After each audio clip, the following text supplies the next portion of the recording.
welcome to Module 3. I'm co-presenting with my two colleagues, Dr. Michael Ahove and Dr. Gbenga Akindoju. In alphabetical order, you are Akindoju first. Yes. Okay, so Dr. Gbenga Akindoju and Dr. Michael Ahove. So Gbenga, what's cooking today? What are we sharing with people? Today we'll be looking at how the computer works. Okay, so how the computer works. Recall that in Module 1, I co-presented with Dr. Michael Ahove. Yes. So Michael, so what did we learn in Module 1?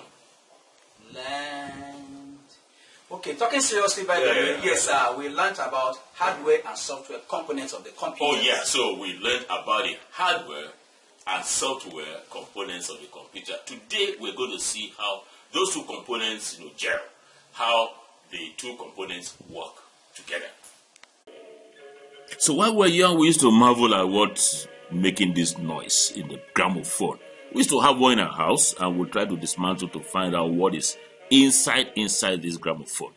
So the same thing applies. What is making the computer to work? So that's it about the gramophone. Now, when we talk about how the computer works, we're not talking about laptops, desktops, and all of that alone. We're talking about anything that is driven by computer technology. Gbenga, can you share some with us? Like the calculator, the ATM machine, ATM machine, Michael, the camera, the DSTV, and all of that. And also a car. Car? Yes, a car. So we'll talk about the car being like a computer. Okay, now some people is just kick and start. They don't know what is in the engine. They just run their machine, just like the computer too. Some people just power on, and then the computer is running. They don't know how it functions. So the idea of this module, Gbenga and Mike, as we are presenting, is to see how the engine of the computer runs. So now we have this. I'm powering on. Now the computer has started. The engine has started. Yeah, so what Dr. Akindoju and Dr. Ahove and I want to present to you, using the analogy of the car, is that you switch on your gadget. It could be a phone, it could be the DSTV, it could be what else? It could be the calculator, and then the thing is running. So we want to see how the engine of the computer runs, how the whole thing is operating. Gbenga and Mike, welcome back. Thank you, sir. So using the analogy of the car, why do you think it's important to learn how the computer works? Gbenga?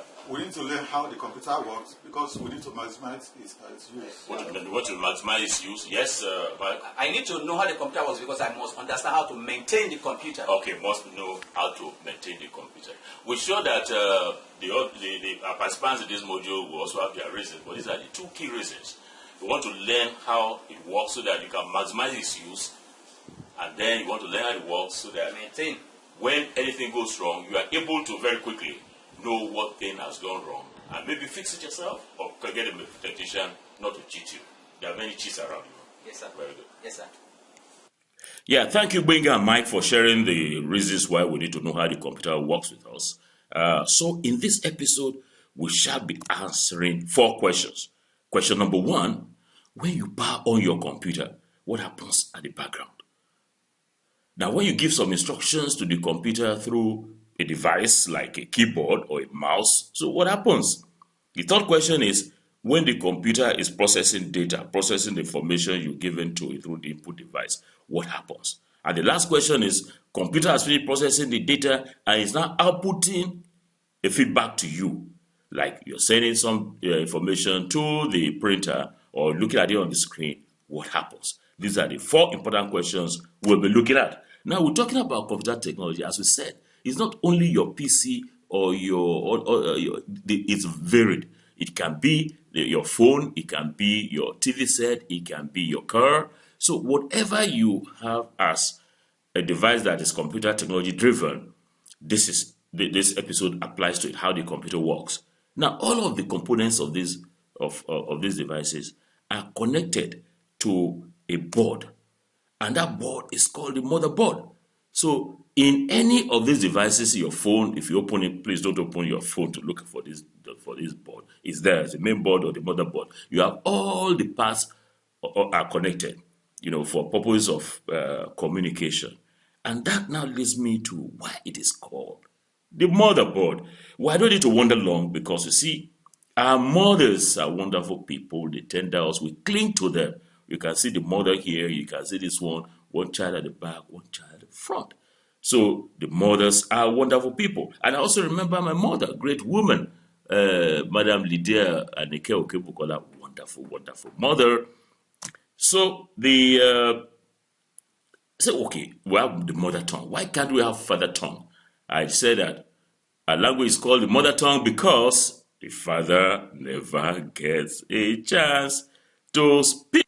Oh yes, our mothers are wonderful people. This is what somebody wrote about the abbreviation of mother.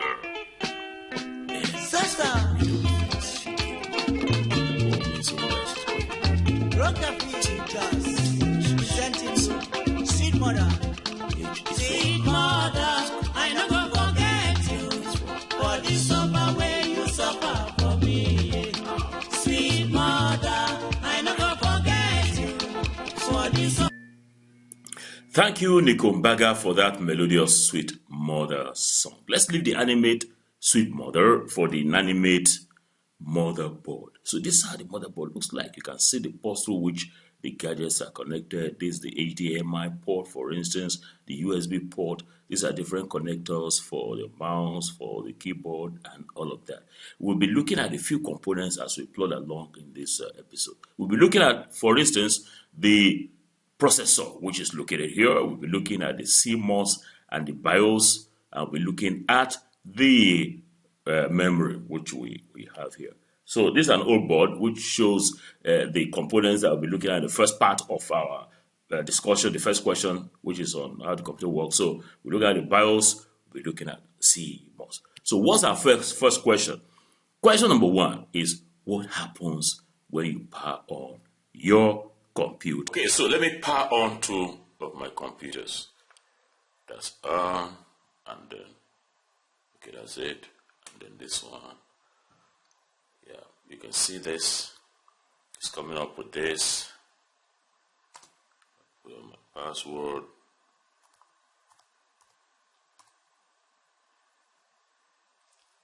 Yeah, so what happens when we do the power on? Now this is still on.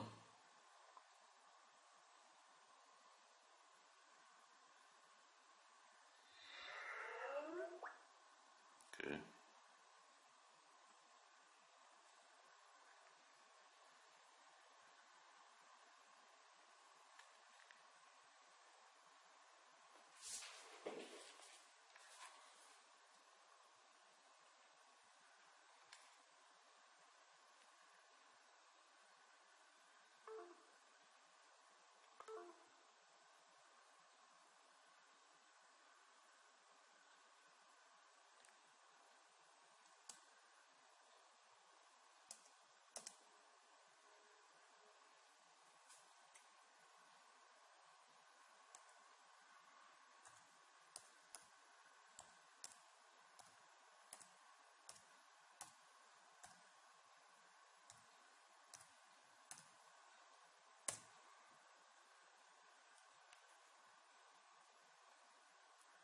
Yeah, so what happens when we press the power button and it gets to here?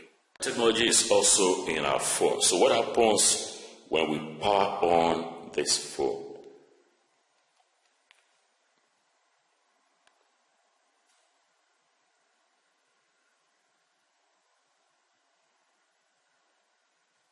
That's the process we now want to describe in answering question number one. After that narration of the components of the motherboard, let us now take on question number one, which is, what happens when we power on our computer? The computer could be the laptop, could be the desktop, could be a phone, could be your car, could be your PC. So it's a series of steps that you find at the background going on. And we're going to take the steps, 10 steps that we're going to be narrating here. There are more, but just by way of some summary. So when you power on your phone that has a computer technology in it, you power your laptop, the first thing that happens is that power is supplied to all the components of the computer. Now, when no error is detected by any of the components, say, oh, no, we have not received power. If all of them, all the components have received power, signal is now sent to the motherboard and the processor on it. Signal is sent here for step 2. Step 3, the processor, after receiving the signal that all is clear, everybody has received power, will now clear the data, leftover data in the memory, in your RAM. That is why when power goes and you have not saved the information in your RAM, when you now power on again, the processor will clear, all the remaining information in the memory register. So that's step 3. Step 4, before step 4, let me introduce 2 new terms.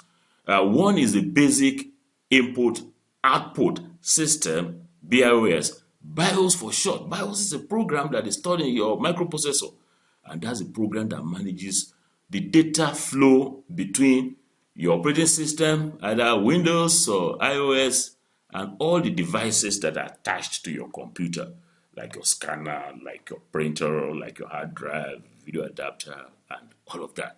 Very, very important for the startup process of the computer. The other is a complementary metal oxide semiconductor chip, CMOS for short. CMOS. It's alternatively called the real-time clock, RTC, or the non-volatile RAM, NVRAM, or CMOS RAM. What's CMOS? CMOS stores all the information regarding the hardware settings of your computer. There's a battery there. The battery goes flat, and the settings are lost. So it's a very, very important component of the hard drive. So let's go back to step 4. What step 4 does is, we have cleared the memory. There's the processor, microprocessor now starts on counting, and it sends this number to its first instruction set, and now tells the BIOS, this way there.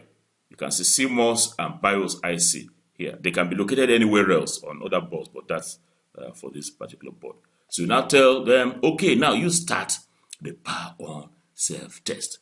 Power on self-test. Post. Let us test ourselves. Let's see that we're all good to go. So the power on self-test is also a set of relay activities, one to another, to another, to another, and we'll begin with step 6. So if post is okay, this processor will now look at the first 64 bytes of memory in the CMOS chip. We'll go to the CMOS chip and check the first 64 bits of memory, which contains information on all the hardware installations on your computer. Step 7, CMOS will now load this information, and post will begin to check. You say this is there. Let me check. Is it there? You say the hard drive is 500 gig. Let me check. Is it there? So that's how the whole thing runs. It will all the basic device drivers and interrupt handlers for hardware and all of that will be checked. Now, these basic drivers will allow the central processing unit to communicate with the hardware devices so that the computer can get on to the next process, which is the boot process. Now, step 8, the post will check the real-time clock and ensure that these are working properly. And then finally, a picture is displayed on your screen that post has succeeded. And when post has done that and BIOS is happy, then we trigger on step 9, which will now ask the computers to start the boot process. So note that the boot process does not start until all the post is gone and all the components are happy and good to go. So that loads the boot process will load the operating system and all the associated files to the computer. Let's go on to step 10, the last one. So when that is done, the operating system will now load, and then will start. It will start, and then press the step, and you see your logo there. Quite interesting. Now so let's go back to question number 1, which is what happens. Let's do a recap. What happens when we power on a computer? There are 3 major steps after you've cleared that Power is supplied to all the components. Post now triggers. After post, the BIOS will load everything and then the booting system will start. So that's question number. So back to the heart of the matter. How does the computer work? We're going to use a very simple analogy here. And I'm going to give Michael this. Michael, please take a picture of that. Hey? Yeah, okay, that's fine. That's lovely. That's lovely. That's stomach infrastructure. Very important. Stomach infrastructure. Now, Michael is chewing this. This is the input into a system.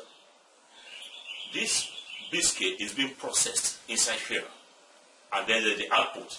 The output can be the glucose that is being produced here that is used for energy. And there's some output into the place, so the toilet. Very important. Very important, very important. Now, so, the whole story, the long and short of the whole story, is you have an input into the computer, you have the processing, and then you have the output. I think that's it. Yes. That's the long and short of the story.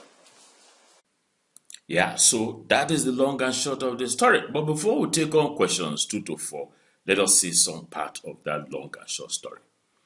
We're talking now about input devices, input, processing, output, the CPU processing, and then some storage devices. So if you're looking at it, we have the input into the system. That's the kind of biscuit that Dr. Albert just ate. Input into it through the keyboard, through all of this. And then the processing.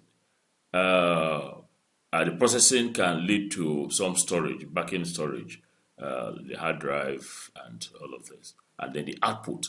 The output will be on your monitor, on the screen that you're seeing now, the printer, the projector, and these others.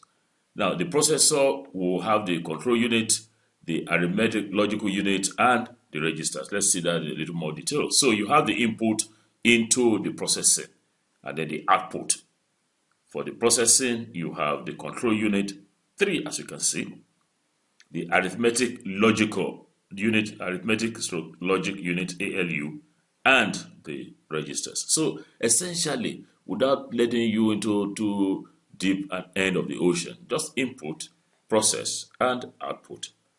So now back to the question, what happens when we give instructions through an input device? Now let's look at some input devices. The mouse, the microphone, your camera, keyboard, and all of this, and a lot more. These are input devices. So when you input through the keyboard, for instance, when I type the letter P, that's the first letter of my name, Peter, what happens? Now, we have a 7-step process. It can be more than this, but I've just tried to summarize this into 7 steps. Now, if you look at the back of your keyboard that you're using as an input device, you have this kind of circuitry that is there. So, when you press the key, the keyboard sends an electrical signal, which is called a scan code, to the computer. Telling that, well, somebody has pressed something here. What is the something? The keyboard controller will interpret it as P through that scan code. And it is stored in a special location in the processor until the processor is ready to deal with it. See, the processor has so many things doing. And when is sent to the processor, the controller will send a signal, which is called an interrupt. Say, okay, look, can I interrupt you now? I have this data, I have this information, P. Can you please deal with it? Now, the processor will have to ask it to wait because the information that is sent, tons and tons, will keep coming to the processor. So every event must have to wait their turn. So when is the turn of this P that I've pressed? The processor will now route it to the program for the operating system that we are using, in this case, Windows. So the processor, the operating system will now get through to the word processor, which is Microsoft Word, and they will add letter P to the area where I've opened. So the letter will take up 1 byte, as you recall in module 1, 1 byte of computer memory.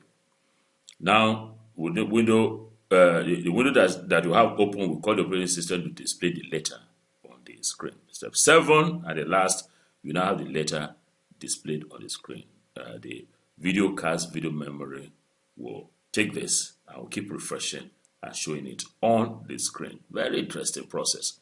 So this is what it looks like. You press the key, you press P, and it sends the signal up. Signal is taken. I'm summarizing now. Signal is put as a scan code.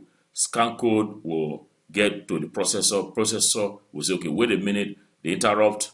When it's time for it to be accepted, then it's accepted and sent to the operating system, and then to Microsoft Word, and then you see it as P. Interesting. Yeah, now to question number 3. What happens when the computer is processing data? When we say processing data, we can mean data from some analysis software or data from related to video or audio or whatever. So what happens is we can be schemed like this. There's an input of the data. You capture the data, you encode it, transmit it, and then the processing. This is the heart of the matter.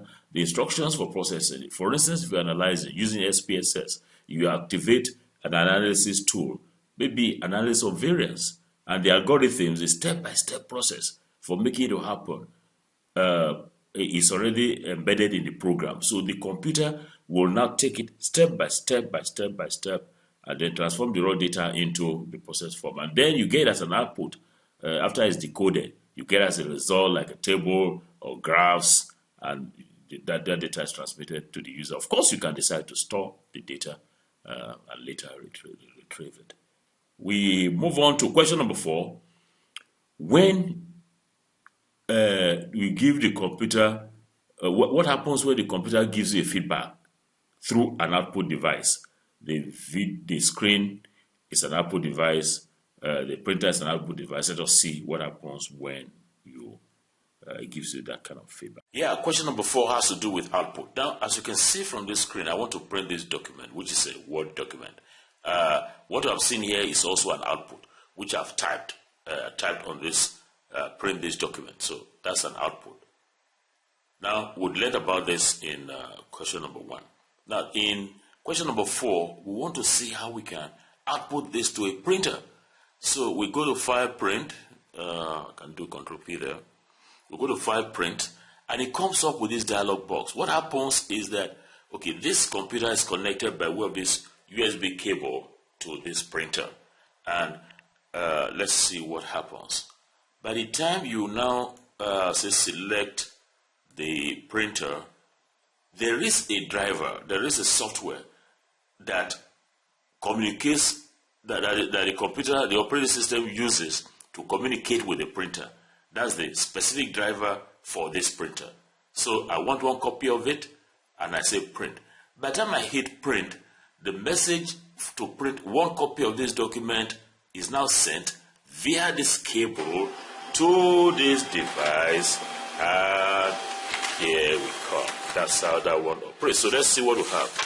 Print this document. So we have the copy, which is an electronic copy, soft copy as if you wish, on the screen. That's an output, and a hard copy as an output.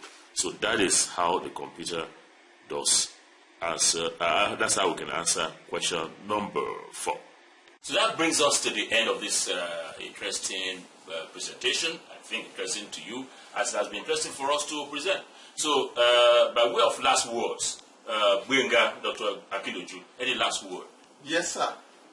For participants, you need to know how your computer works so that you can maximize its use. Very good. Dr. Abube, Michael, any last word? And it's also important to know how to do basic maintenance to save some money. Yeah, for very, very important. Thank you very much. Now, just a word of last word at my end. I'm just looking at our hard disk here. I think I have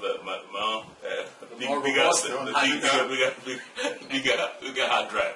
So I need to maintain this one. Yes, sir. Yeah, so it means my maintenance allowance will be more than yours. Very yes. Yeah. And then you talk about maximizing the use. So what advice will you give me to maximize my own use here? Yes, to make use of all the benefits that the big provided by the input. Very good. So from all of us here, it is bye.